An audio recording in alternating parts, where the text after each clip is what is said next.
Bertemu kembali dalam rentasan berita bersama saya Zawazi Yusof dan antara paparan utama edisi 900. Kerajaan tetap gagal walau parlimen digantung. Moratorium, Menteri Keuangan didakwa mengeluarkan kenyataan palsu. Lockdown baru saja bermula sudah nampak kepincangannya. Pesawat tentera udara China, siapa yang harus dipercaya?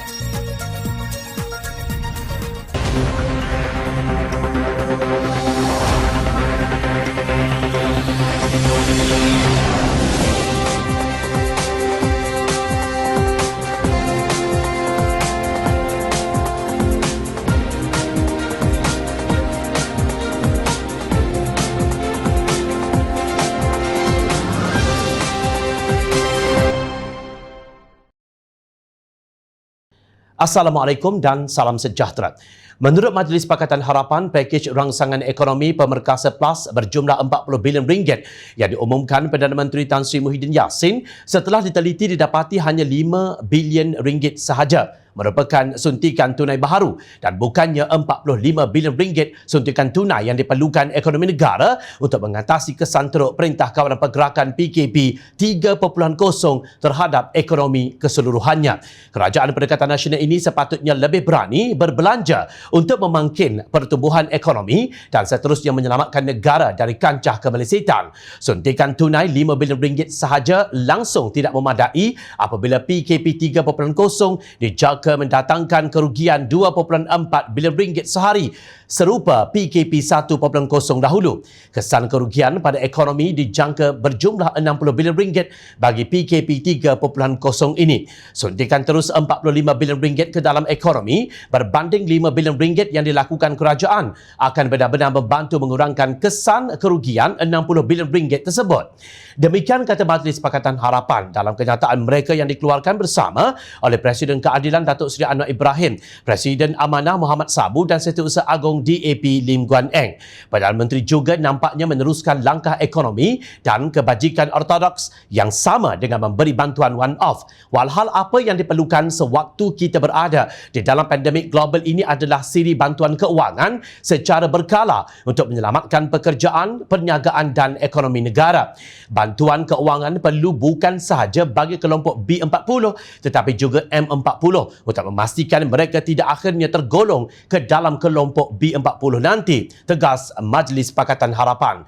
Justru Pakatan Harapan mengulangi pendirian mereka bahawa suntikan dana 45 bilion ringgit ke dalam ekonomi mesti memberi kesan terus kepada pekerja dan perniagaan, termasuk pertama, bantuan kebajikan bulanan RM1,000 sebulan termasuk kepada yang tidak bekerja yang dijangka berjumlah 7 bilion ringgit bagi 7 bulan ke depan sehingga lengkapnya program imunisasi COVID-19 kebangsaan PICK menjelang 31 Disember 2021. Kedua, moratorium bayaran pinjaman bank secara automatik tanpa melibatkan kelompok T20 juga sehingga PICK lengkap pada hujung tahun ini. Moratorium ini akan membantu 8 juta rakyat dan syarikat di Malaysia. Kos ini semestinya ditanggung industri perbankan yang telah merekodkan keuntungan selepas cukai yang sihat berjumlah hampir 23 bilion ringgit bagi tahun 2020 berbanding 32.3 bilion ringgit pada tahun 2019.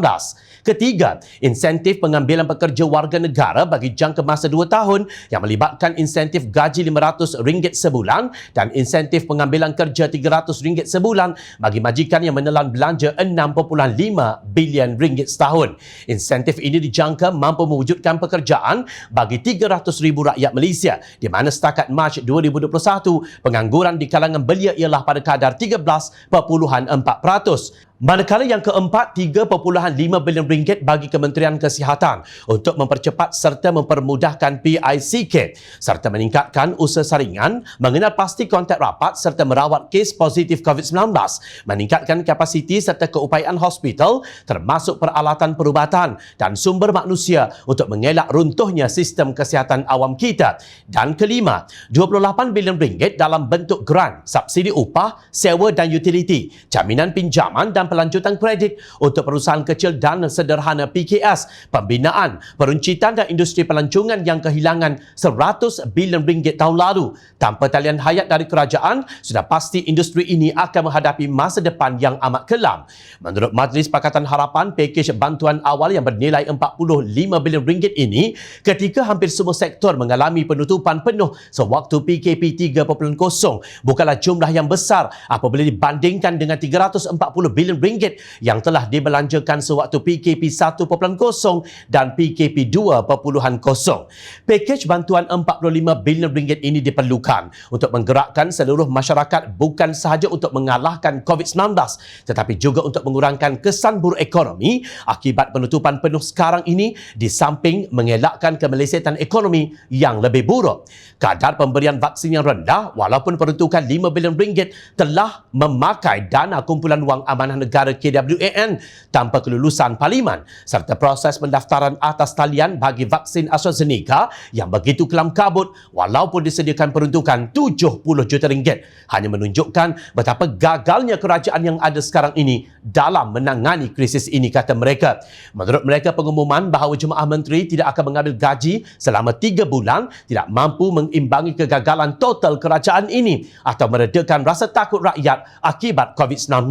Berapa sangat yang para menteri dan timbalan menteri hilang dengan tidak mengambil gaji apabila mereka masih menerima allowance bulanan ahli parlimen. Malah lebih penting dari itu, mereka masih mempunyai peruntukan tahunan 5 juta ringgit. Menteri-menteri tidak perlu menggunakan allowance ahli parlimen mereka untuk biaya staf dan pejabat atau untuk memberi bantuan kepada penduduk di kawasan mereka, tegas Majlis Pakatan Harapan. Majlis Pakatan Harapan juga menyeru agar parlimen segera dibuka sebagai langkah pertama menuju usaha menggarap seluruh masyarakat. Demi menangani wabak COVID-19, Parlimen mesti bersidang secepat mungkin dan semua ahli Parlimen termasuk pembangkang perlu diberi peruntukan kawasan yang sama untuk membantu semua penduduk di kawasan mereka sehingga pandemik COVID-19 tamat. COVID-19 memberi kesan kepada semua penduduk negara ini sama ada warga negara maupun imigran, tidak kira latar belakang politik mereka. Rakyat terdesak mahu diberi vaksin sekarang. Kerajaan pula gagal pada keseluruhannya sehingga menyebabkan krisis COVID-19 menjadi satu malapetaka yang tidak diketahui bila akan berakhir.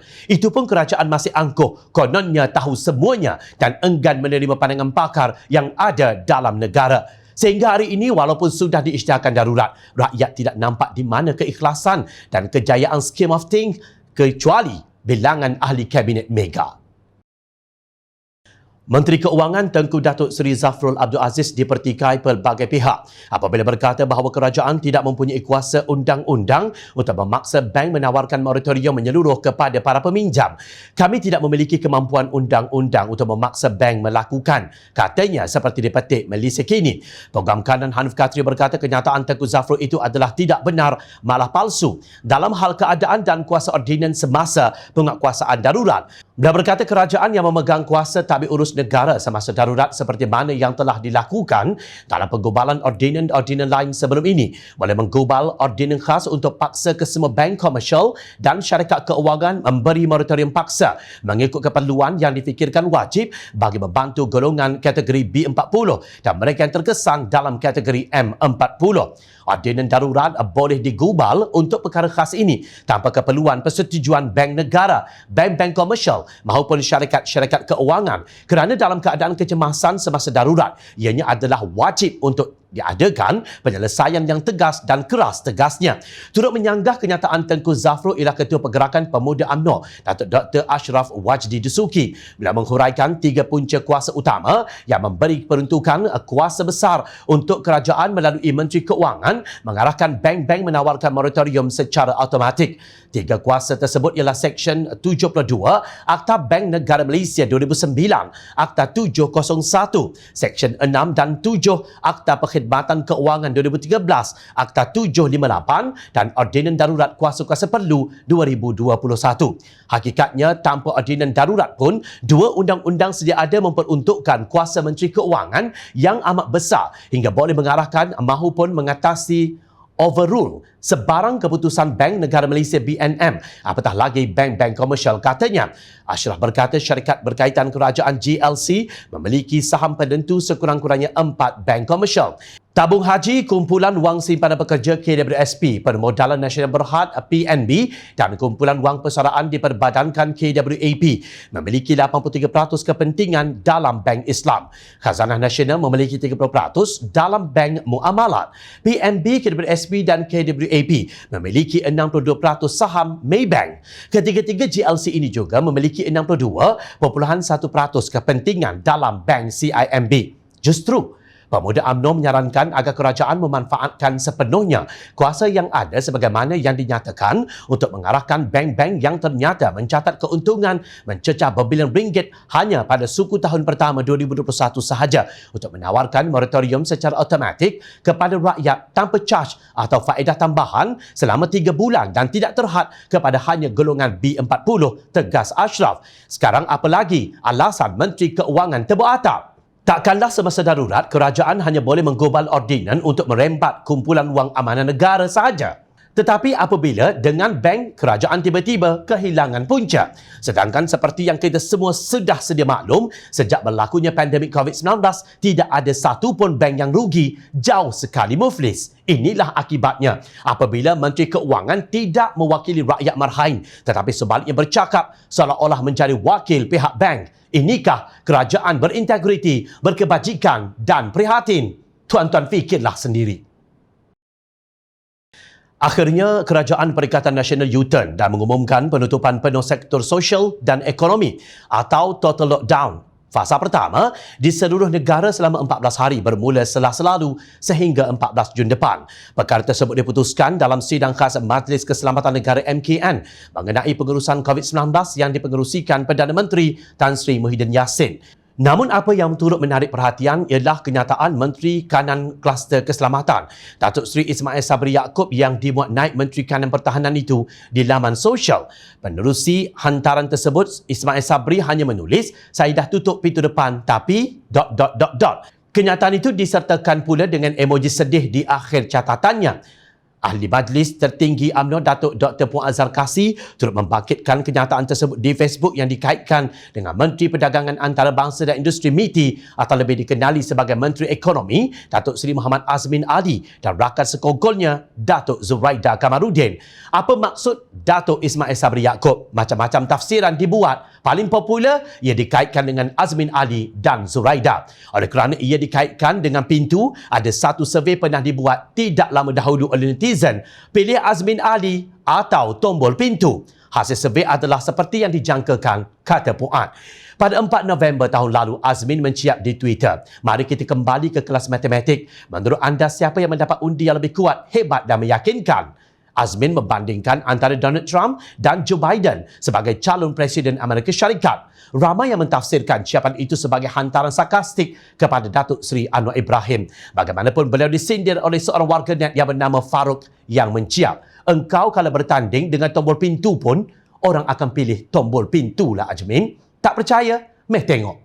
Farouk mengepilkan sekali hasil survei yang menunjukkan hanya 3.7% memilih Azmin berbanding tombol pintu 96.3%. Seramai 18,821 pengguna Twitter telah mengundi. Itulah mesej perasaan warganet kepada anda, Azmin. Berbalik kepada kenyataan Ismail Sabri, Puan cuba menyelami kenyataan penuh tanda tanya tersebut. Pokoknya tafsiran paling tepat isu pintu ini ialah tidak ada keselarasan antara Menteri Kabinet. Kapal macam tidak ada nakhoda, bolehkah total lockdown berjaya? Ini ciri kerajaan gagal. Tiada teamwork. Hari ini sahaja 126 kematian. Menakutkan. Tegas Puan merujuk kepada kes kematian mangsa COVID-19. Surat kebenaran beroperasi bagi tempoh pelaksanaan sekatan pergerakan penuh total lockdown fasa pertama bermula 1 Jun yang sepatutnya dikeluarkan menerusi sebuah pusat sehenti yang diselaraskan oleh MITI ternyata pincang dan tidak boleh diakses atau dalam bahasa mudah gagal berfungsi.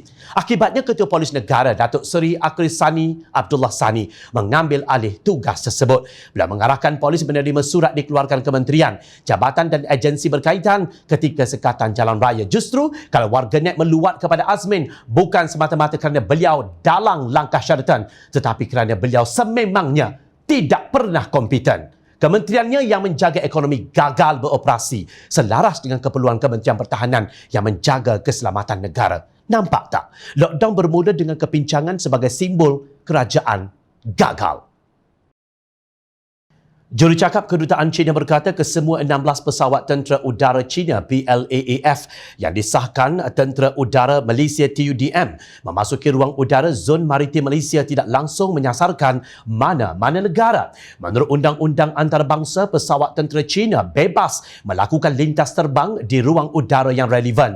Malah sepanjang latihan tersebut, pesawat tentera China itu mematuhi Undang-Undang Antarabangsa yang berkaitan dan tidak memasuki ruang udara wilayah mana-mana negara lain. Jurucakap tersebut mendakwa tiada apa yang perlu dicurigakan kerana Malaysia dan China adalah ibarat jiran yang mesra. Terdahulu Panglima Tentera Udara TUDM Jeneral Tan Sri Akmal Abdul Samad mendedahkan pihaknya telah mengesan penerbangan mencurigakan 16 buah pesawat tentera udara milik China memasuki ruang udara zon maritim Malaysia, Kota Kinabalu dan menghampiri ruang udara nasional pada 31 Mei lalu. Menurut beliau, penerbangan pesawat PLAAF tersebut telah dikesan Radar Pertahanan Udara TUDM dari Pusat Pertahanan Udara CRC-2 di Sarawak pada jam 11.53 pagi waktu tempatan. Mereka seterusnya terbang menghala menghampiri 60 batu nautika dari pesisir pantai wilayah Sarawak yang dikhawatiri akan mengancam kedaulatan negara, katanya. Selain itu, kata Akmal, insiden tersebut merupakan perkara yang serius terhadap keselamatan penerbangan berdasarkan kepadatan trafik udara dalam laluan penerbangan di Kota Kinabalu. Takkan abang besar nak mengaku setelah menceroboh ruang udara negara kita. Berhubung dengan insiden tersebut, Jabatan Kuasa Keselamatan Pakatan Harapan menegaskan insiden tersebut mengancam keselamatan penerbangan, mencabar kedaulatan negara dan menjejaskan hubungan antarabangsa. Mengikut strategi pertahanan menyeluruh atau HANROH, tanggungjawab memelihara keselamatan negara bukan sahaja terletak atas bahu anggota keselamatan semata-mata, tetapi juga seluruh warga negara Malaysia. Kata kenyataan tersebut yang dikeluarkan bersama oleh Wakil Parti dalam Pakatan Harapan iaitu Muhammad Sabu dari Amanah, Datuk Johari Abdul Keadilan dan Liu Chin Tong DAP. Jawatan Kuasa Keselamatan Pakatan Harapan JKPH mencadangkan bahawa Menteri Pertahanan mengadakan sesi taklimat khas Dwipartisan yang melibatkan pihak kerajaan dan pembangkang untuk menjelaskan langkah-langkah seterusnya dan keperluan ATM semasa untuk mencegah pencerobohan yang lain. Kerajaan harus mengemukakan rancangan tindakan yang jelas dan juga membenarkan ahli-ahli parlimen membincangkan insiden mustahak ini demi kepentingan negara. JKPH akan menulis kepada Menteri Pertahanan untuk menganjurkan taklimat rasmi bersama Panglima Angkatan Tentera dan Panglima Tentera Udara bagi menghadapi isu kedaulatan negara secara bersama. Menurut JKPH, insiden berkenaan jelas menunjukkan bahawa walaupun dunia dilanda wabak COVID-19, ancaman konvensional terhadap negara tetap menjadi duri dalam daging negara kita. Oleh itu, sangat penting bagi pihak kerajaan untuk melaksanakan program pemodenan ATM berlandaskan Kertas Putih Pertahanan 2019 dengan kadar segera, kata pimpinan Pakatan Harapan itu. Profesor Madya Dr. Muhammad Hazmi Muhammad Rosli dan Dr. Farid Muhammad Hassan dalam tulisan mereka di Malaysia Kini membangkitkan bahawa China telah membuat tuntutan ke atas kawasan yang luas di Laut Cina Selatan menerusi tuntutan 9 garis putus 9 dash line yang mengunjur dari utara ke selatan sehingga ke perairan Sarawak. Melalui tuntutan maritim ini juga, ia turut juga merangkumi ruang udara di atasnya. Kawasan luas yang dituntut oleh China ini bertindih dengan wilayah maritim negara-negara sekitar yang juga dituntut oleh Malaysia. Sekiranya Malaysia berdiam diri, ini boleh memberi erti bahawa Malaysia membuat pengakuan terhadap keabsahan tuntutan 9 garis putus yang dibuat oleh negara China di Laut Cina Selatan, tegas mereka. Muhammad Hazmi dan Farid menjelaskan kebanyakan kawasan maritim di Laut Cina Selatan adalah kawasan zon ekonomi eksklusif atau EEZ yang Konvensyen Undang-Undang Laut Antarabangsa 1982 UNCLOS membenarkan pesawat asing terbang secara bebas melalui ruang udara di zon berkenaan seperti yang diperuntukkan oleh Perkara 58-1. Akan tetapi Perkara 58-1 UNCLOS itu perlu dibaca bersama-sama dengan beberapa peruntukan lain bawahnya, terutama sekali Perkara 88. Perkara 88 memperuntukkan bahawa perairan EEZ hanyalah boleh digunakan untuk tujuan keamanan. Walaupun Perkara 88 UNCLOS ini terpakai untuk zon laut lepas atau high sea overseas. Akan tetapi, bagi tujuan pelayaran dan penerbangan, EEZ juga boleh dianggap sebagai zon laut lepas. Ini bermakna perkara 88 terpakai dalam konteks ini, kata mereka. Seterusnya, mereka mengingatkan sewaktu menjadi negara ahli bagi UNCLOS pada tahun 1996, Malaysia membuat perisytiharan bahawa konvensyen ini tidak memberikan kebenaran kepada negara-negara lain menjalankan latihan ketenteraan dalam kawasan EEZ tanpa kebenaran negara pesisir berkenaan. Malaysia adalah salah sebuah negara pesisir ini. Justru penggunaan ruang udara bagi tujuan latihan ketenteraan seperti yang berlaku pada 31 Mei itu dilihat bukan lagi tujuan keamanan seperti yang termaktub dalam perkara 88. Sebagai negara-negara ahli kepada Pertubuhan Bangsa-Bangsa Bersatu PBB, Malaysia dan China perlu menghormati kedaulatan dan hak berdaulat serta keutuhan wilayah masing-masing. Lagipun memandangkan Malaysia dan China merupakan negara ahli UNCLOS, kedua-dua negara perlulah patuh kepada kehendak perjanjian antarabangsa ini menerusi konsep undang-undang antarabangsa iaitu Pacta Sunt Servanda, iaitu sebarang perjanjian antarabangsa perlulah dilaksana dan dihormati dengan sesuci hati, tegas mereka. Nah, apa lagi nak malu Allah? Jangan cakap sahaja. Rakyat tak rela berabang besarkan pihak yang tidak menghormati hak kedaulatan wilayah rakan-rakan. Ingat, rakyat sentiasa memerhati. Teruskan bersama kami di Jom Channel dari reporterjomchannel.net untuk mendapatkan berita politik tanah air. Saya Zawaz Yusof, terima kasih untuk perhatian dan penilaian anda. Assalamualaikum, jumpa lagi.